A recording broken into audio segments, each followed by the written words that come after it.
I want to talk about something that most men never get permission to talk about. Not because it doesn't exist in their lives, it does in almost every life. Not because they don't feel it, most do, even if they can't name what it is. But because the culture around manhood has made this particular conversation feel dangerous, like admitting it means something is fundamentally wrong with you. Like going there means you're weak or broken or even less than. I'm talking about trauma, the things that happen to you, and in some cases, the things that happen to the people before you that left a mark. That shaped how you see the world, how you respond to threat, how close you get to people, as well as how much you trust, how hard you work, and what you believe you are worth. Most men are carrying it, and most men have never been told it is okay to put it down. This episode right here is for the man who has been building financially, building a career, building a family, and who somewhere in the quiet moments has a sense that something underneath all of it has never fully been addressed. This is the conversation that goes there.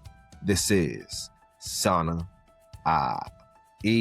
I'm EXO, and I'm glad you're here, man. Pull up a chair, get out your notebook.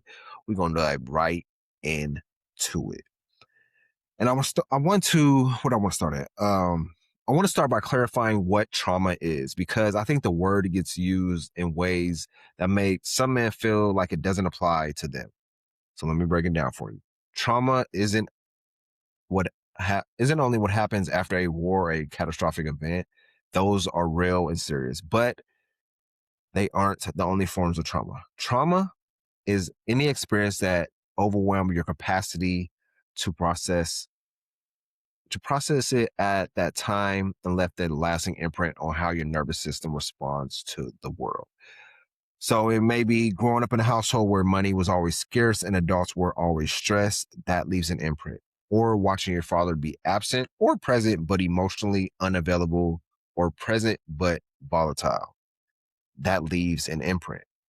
Or maybe it could be being the kid who grew up fast, who had to be the man of the house before you were old enough to understand what that meant. That as well leaves an imprint too. Experiencing violence in your neighborhood, in your school, in your home, that leaves an imprint. Being told explicitly or implicitly that your feelings were not safe to express, that strength meant silence, that asking for help was weakness. That leaves an imprint too. None of those experiences have to be dramatic to be formative. The cumulative weight of ordinary chronic difficulty is trauma. And for Black men in America, that cumulative weight includes not just individual experiences, but the documented psychological impact of racial trauma. The ongoing stress of navigating a system that is structurally hostile to your advancement, your dignity, and your safety. Damn. Ain't that some shit? That's a lot more. We diving in today, man. We really unpacking what trauma is. And research published in the Journal of Urban Health in 2025 found that higher levels of adverse childhood experiences, aka ACEs, were strong predictors of PTSD and drama, depression severity in Black men, even controlling for current circumstances. The wounds of the past do not stay in the past. They travel forward into adult relationships, adult decisions, adult nervous systems. And until they're addressed, they'll still be there. They'll still be lingering. Also, 56 to 74% of Black males exposed to traumatic events may have an unmet need for mental health services. The need is there, the support mostly isn't. So, when I say trauma, I'm not talking about a clinical diagnosis that applies to someone else. I'm talking about the thing that most of us are carrying and have been carrying for a long time, the thing underneath the hustle. The thing the building has not fully addressed, because building, no matter how hard or how successful, does not heal what happened before the building started. Got to get some water after that. So that was a lot. So I guess that brings us to how unresolved trauma shows up in the way you build. Here's what I want you to understand. and this is the most important thing I will say this in this episode by far. Unresolved trauma does not stay in your past. It shows up in your present. Specifically, it shows up in the very areas we spent this whole this whole entire quarter two addressing. It shows up in the scarcity mindset, the persistent belief that there will never be enough, that security is fragile, that success can be taken away at any moment. Is often not just a financial pattern. It is a nervous system pattern. A body that learned early that safety was unreliable doesn't automatically update that belief when the bank account improves. The money changes, the trauma response doesn't. Not on its own, at least. It shows up in the inability to be fully present. The man who is physically in the room but mentally somewhere else. Has that been you? I know I've been like that occasionally, but me meditating more has really instilled in me to be present in my area. Maybe your mind is always scanning for the next threat, managing the next problem, rehearsing the next conversation. That's mean you're often doesn't mean you're often distracted. It means you're hyper vigilant. Hypervigilance is a trauma response. I'll say that again for the people in the back in case you didn't hear it. Hypervigilance is a trauma response. The nervous system learns to stay on alert because staying on alert once kept you safe, and it will not turn off. It shows up in how close you let people get, the emotional walls, the difficulty trusting, the way intimacy triggers something that feels like danger rather than safety. These are not personality flaws, they are protective adaptations. At some point in your story, closeness was followed by loss or hurt or betrayal, and the nervous system filed that away as information. Now it is trying to protect you from something that happened 20 years ago by keeping you alone in the present. And research on racial trauma published in the Journal of Migration and Health in 2024 found that racial trauma carries similar characteristics to PTSD, including hypervigilance, mood disturbances, disassociation, avoidance, and sleep disturbances. These aren't just emotional symptoms, they are and psychological uh, physiological patterns that affect how the brain processes information, regulates emotion, and makes decisions. A man operating with unresolved racial and personal trauma isn't just emotionally burdened, he is cognitively operating at a level below his actual capacity. Damn. The ceiling on what he can build is being held back by what he hasn't healed. So it's a lot of unresolved trauma, a lot of healing that we have to do as men. I know when it comes to men, we like, oh, healing, trauma, and stuff like that. We don't want to talk about because maybe we grew up to where healing, trauma, mental health are things we were taught to keep quiet. Hey, you're a man, you're strong, hold it in, keep it to yourself, silence and strength. You're being weak if you're being emotional and things like that. That was all wrong. And it was really passed down through generations of what I'll say ancestors were taught before we found out what it truly means. And sometimes it shows up in self-sabotage. We talked about self-sabotage in quarter one, but here is a layer beneath the layer. Some self-sabotage isn't about mindset or habits. It's about a deep unconscious belief formed in trauma that you don't deserve to have more than a certain amount, that success is dangerous, that being seen is risky, that something bad follows every good thing. Those beliefs were formed in experiences where those things were true. And until they're addressed at the root, no amount of goal setting or discipline will fully override them.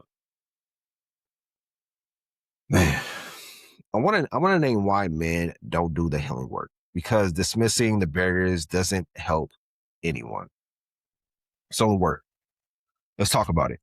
The first barrier is a story about what it means. Seeking help with trauma has been coded in Black male culture specifically as weakness, as inability to handle your own, as something you don't do in public because what happens in the family stays in the family.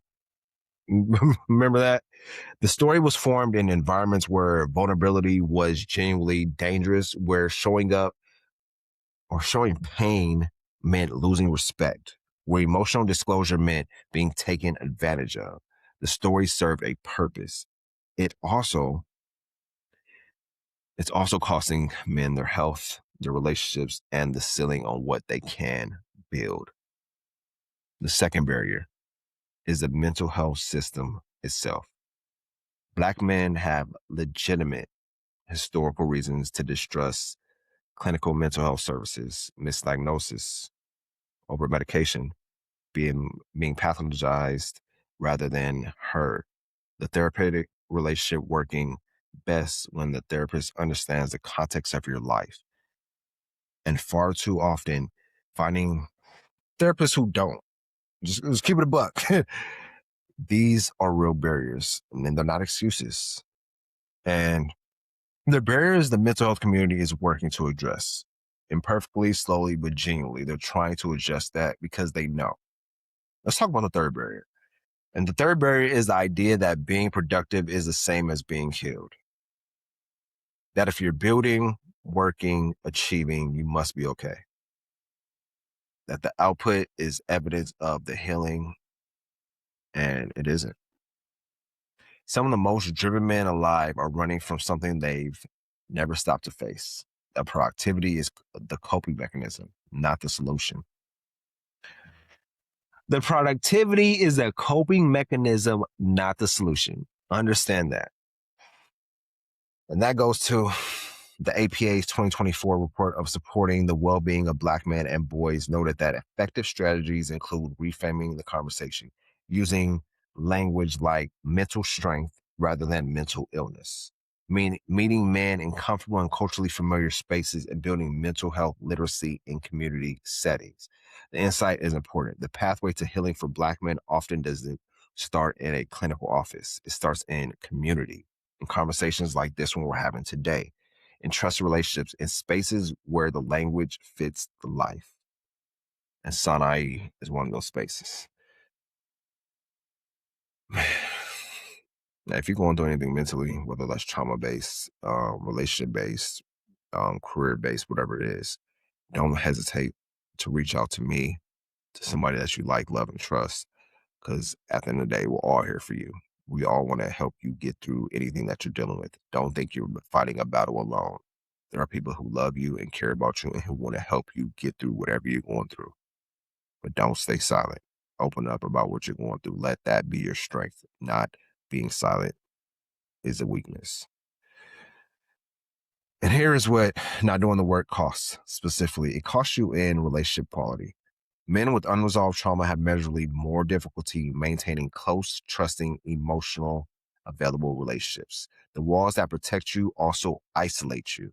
It costs you in physical health. Unresolved trauma is one of the most significant risk factors for cardiovascular disease, immune dysfunction, and premature death.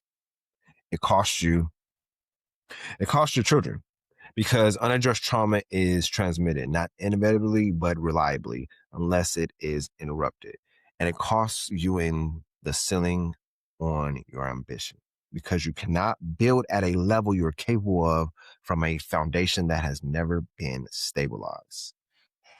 So I guess let's talk about the practical work because healing isn't a single event, it is a direction.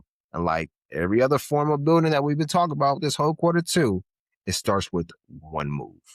Not a perfect plan, not a complete transformation, one move.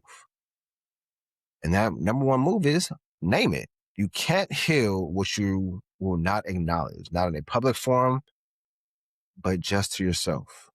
What happened? What did it cost you? What did you learn to believe about yourself, about safety, about what you deserve because of it? Write it down if you need to. Say it out loud in an empty room if that's where you're at right now. The naming isn't the cure, but it is the beginning of the end of the silence that has been protecting it. Move number two, talk to someone you trust. Not social media. You can go to a social media event if you want to, but talk to someone you trust. Not a broadcast, one person, whether that's a brother, a partner, a mentor, a therapist, a pastor, a counselor, who gets to hear the real thing. Not the edited version, the real version of what you're going through. The research on trauma recovery is consistent on this point. Healing happens in relationship, not in isolation. The same relational wound that created the trauma requires a relational experience to begin to heal it. You need someone to know the real thing and still be present. Number 3, consider therapy, specifically culturally competent therapy. I know the barriers, I named them, and I'm still going to say it directly.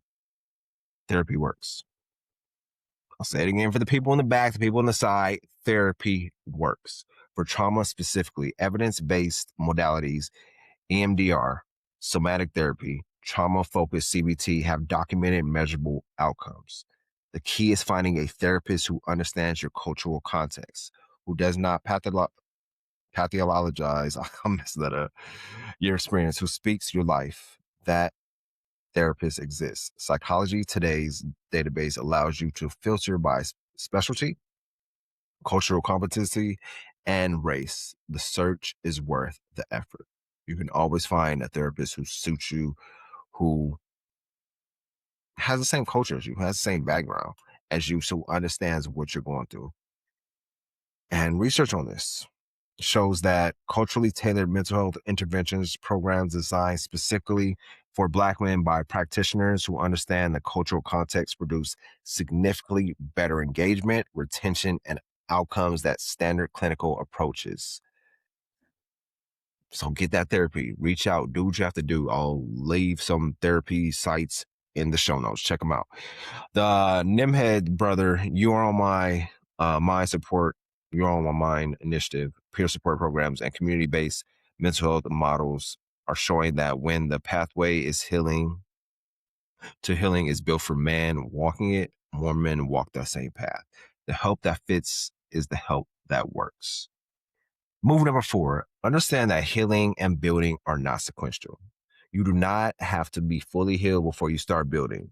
You don't have to resolve every wound before you pursue your purpose. You build and heal simultaneously. They go hand in hand, not as competing priorities, but as parallel practices. The building gives you purpose and momentum. The healing gives you the foundation that makes the building sustainable. One without the other eventually runs out of runway. Let me close this arc out. We started arc 3 talking about the body, the physical infrastructure that everything runs on. We moved into spirit, the internal anchor that holds when everything external is shaking. We talked about how you show up for the people around you. And today we went to the root, the unresolved wounds that live underneath all of the patterns, the postures, and the ways of making that we have been working all quarter 2. And here's the through line of this entire arc: the whole man. That's going to be on the next episode. Not the performing man, not the providing man, not the achieving man in isolation. The whole man, body, spirit, and relational presence, and healed enough to build from a stable foundation. This is what Sanai is for. Not just the financial strategy, not just the mindset upgrade, the whole idea of the man. And I want to say this directly to whoever needs to hear it. What you're carrying is not a character flaw. It is not evidence that you are broken or beyond repair or less than the man you're trying to become. It is weight, real weight, placed on you by real experiences in a real world that was not always assigned to support your survival, let alone your thriving. You're allowed to put some of it down. Not all at once, not in a single podcast episode. You might want to do it all right now, but you can't. But over time, with intention, with the right support, you're allowed to be lighter than you have been. And what gets built from a lighter place, from a healed, grounded, whole foundation is different. It lasts longer. It feels different. It treats people differently. It leads differently. It loves differently. Healed men don't build less. They build better. Next week, we move into the whole man, trying everything from this whole quarter together before we move into quarter 3. I know quarter 3 is like literally around the corner, but that conversation is going to be worth everything we have built here on out. This is Sanai. I'm XO. Take care of yourself. See you next week.